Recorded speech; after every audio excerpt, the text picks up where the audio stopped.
everybody, it's Jesse Knox, Beast of Burden. Today we're going to be calibrating a Great Plains 1006 NT drill for an Ada mix. So one thing I'm going to advise, try to find a flat surface with no debris, especially rocks.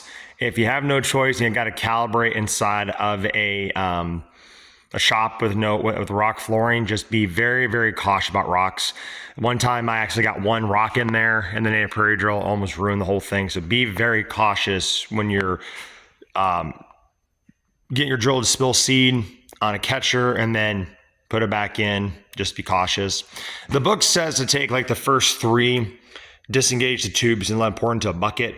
We find this more accurate. So what we do is we put slip sheets underneath these native prairie openers, which is these larger tubes right there. And then we crank 100 times. 100 times with this drill is about a quarter of an acre. And so when we raise it up and then pour the seed off from the slip sheets into a bucket, and then we weigh and times that amount by 4. And we'll show you that in a little bit. So here is our Ada mix. This came from Alan Dan Seed. Got a client, got some very stout monoculture of warm season grasses. So they're trying to, we sprayed some clef in them, set back the prairie grass to get more diversity there. A lot of grass and not so many forbs that they're looking for. You can see that fine seed right there. Now, in your calibrating, what a good idea is let's say you're doing an acre or 2 acre, put the whole amount in, because that weight of the seed does affect your calibration. And say you're doing several acres, let's say 10 or 20 or even more. I would put in a full 50-pound bag and then you base your calibration off that 50-pound bag. Your goal is usually 8 to 10 pounds per acre typically. But the weight of the seed does affect the flow of the seed. So let's say you calibrate with a 50-pound bag, you got your 10 pounds an acre, you got your proper gearing on, and you think, well, I'm in the field, I'm gonna throw 2-3 bags in. You've added extra weight to the native seed. It's so fluffy and it's so sensitive that extra weight will just start packing itself down, actually push more seed out of the drill than you want. So I typically do a 50-pound bag every time I fill up the drill. I just put the whole amount in. Show our handy dandy little crank over here. So we'll crank this 100 times. I'm filming by myself and this is very spontaneous. I don't have a camera. Typically, this is where you keep your sprockets. My big ones are in a bucket. I've lost my little ones. I need to order new ones. And this, I just need to take off. This is not a great system. And you try to be careful, but if you're in Southeast Iowa, that was a bug zapper, a branch might snag these and rip it off. So you're better off just put them in your tractor toolbox or have a Spepper toolbox. You don't lose them. They're not super expensive, but you need them. You need them. Here's the drive, and right now we're on drive 2, setting gear 22 up here, and you just got to change, loosen up these 2 sprockets. I just use 2 3/4 inch wrenches to loosen those up. So last year we did it was that setting, so it's a different company. I had from Wilton Seed, and these guys got from Alan Dan, so we will do a comparison. I remember the first Ada mix I did, I was right on the money, but man, it was really cutting hairs getting it drilled. I mean, I had to get out at the last 2-3 rounds and shift seed back and forth, which, you know, if there's seed there, you're good, but I don't like that. So my project, I backed it down to 8 pounds an acre, and it was just about right. So as long as I'm at the 8 pound an acre setting, I'm gonna be okay, because as you can see, I don't believe there's any inert matter like rice hulls. Let's pull a little bit out here without losing any. Be very careful opening up. So there's like no rice hulls. There's a little bit of rice hulls, but not a lot. If you can look right there, there's a rice hull, that little thin guy. Okay, so I will hop up here and we will pour the seed in, show you what it looks like. Okay, here's the native grass box. I lied. I'm going to pour it in after I show you guys this. But this is how this works. I mean, there's the little teeth that grab pinches at a time. These agitators fluff up the seed so they can grab that. So I will pour this in and show you what this whole bag kind of looks like when I'm trying to talk about how much seed you put in the time for calibration purposes. The seed's in here. So what I like to do is fluff this up. That way it's all nice and smooth. And you kind of have a gauge, you know, about this amount of seed is going to cover half. So that way you can kind of gauge it. I think some of the newer drills they have, which mine's only a 2021, I think. Good year.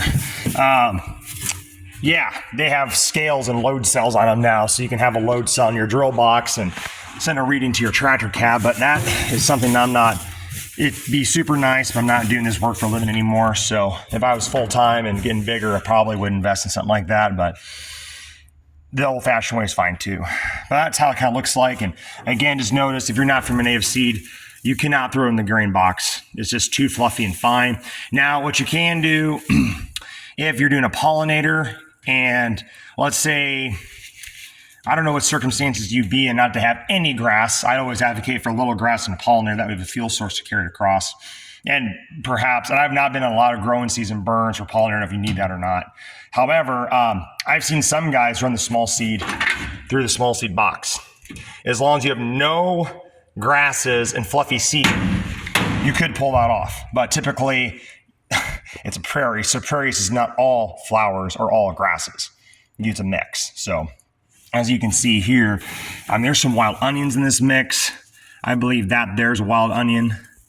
And there's some very unique looking seeds in here. I think they'd be tricky to get that seed through that small seed box. Okay, so unfortunately, I'm filming by myself today. So I will do a few cranks and kind of get that going, show you what I'm doing, and I'll focus on that. And I'll show you my really sophisticated weighing system and show you how we do. So, try to remember out. Okay, 1, 2, 3. Not great, but it is what you got to do. Okay, I'll be back in a little bit here. Okay, so here we have our seed, and this is my really sophisticated system. A fish scale. Oh, did you die on me?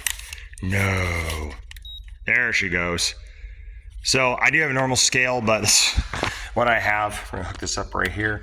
And what I do, I keep it really simple, folks. The bucket calm down. Let's say 1.75. We will pour the seed in there and weigh it, subtract 1.75. That's the bucket tare, and go from there. Okay, so we got our bucket. Turn our fish scale on. Hook it down here. Okay, what do we got here? Too much. Let me do some math here. I'll be right back. Okay, so my math said 6 pounds in this bucket times that by 424. I'm way off, way off. So the simple way to handle this is to do some basic math. First of all, keep in mind your drive box. I'm trying to remember how this works. Let's say you're 5 pounds. That's your 1. 2 be 10, 3 be 15, 4 be 20. So I can cut that in half from 24 to 12 pounds. Yes. Other option 2 is, which I think I'm gonna need some rice hulls, unfortunately. This is my gear 22. Now gear 22 will adjust it by half a pound. So I have 23 and 24. So I will be down to 11 pounds. So I'm a little too heavy. In this situation, I'm gonna have to go and get some rice hulls from a fella. So slight change in plans, unfortunately, but that's how the cookie crumbles. Usually your seed dealer, you can request for rice hulls in it. And this is why you should calibrate your drill, because the seed I drilled last fall was tested in the winter of 23, which is totally fine, but it's a different lot number. This is all tested last winter. It's a different lot number, different company, different growers, which means different growing conditions. The seed size and form can change dramatically. So I'm gonna have to make some calls and add some rice hulls, and that's how it happens. And so in this case, if I turn it down from drive 2 to 12 pounds, I'd be down 11 pounds roughly. I'd have to add about 3.5 pounds of rice hulls to make all this work. Ugh. Now for a client, you'd have to communicate with your client, or for yourself, if you had some leftover prairie seed, or a friend had some leftover prairie seed, add a few pounds, you could totally do that. But if you wanted to keep the seed clean, I don't want any talls or shorts, I just want to keep it A to Hayden, then I'd recommend go get the rice hulls or dead prairie seed, there is any, to fill that in. So we will do a part 2 when I'm completed. Thanks for watching. Some rice hulls a friend of mine had very close by. See, we're just trying to kind of mimic that prairie seed to help carry this stuff through. And the landowner reminded me, actually a couple extra strips drilled. So we're at about 5 pounds and try to shoot for 9.5 pounds to make sure we have plenty of seed going across. So we're gonna pour this in. I'll attempt to do this with my phone. Try to shake this across. Then we'll stir it in by hand, but we don't have to get too crazy because the agitators will mix as we calibrate. But it'd be a really good idea to kind of fluff this up a little bit best you can. kind of slow that down. So we'll continue doing this, and then we will show you the final results, hopefully the final results in the next calibration round. Finally came with a solution. I talked to the landowner, and apparently he had a couple, well, I mentioned this in the previous video, I'm sorry. A lot's happened since the last video. We got to about 8.75, which for seed this slick and small, I'm okay with that, because you'd be surprised how many bumps across an old prairie field can actually knock more seed out of the drill, so better safe than sorry. So there you have it. It can be a little complicated sometimes. You put the seed in and, it comes right on the money, and sometimes you really gotta dial it in so you get it just right. The seed's expensive, and it does take some forethought to make sure you get the proper amount of seed across an acre. So thanks everyone for watching, and we will try to show you some drilling footage in a while. Thanks again for watching another Beast of Brain episode.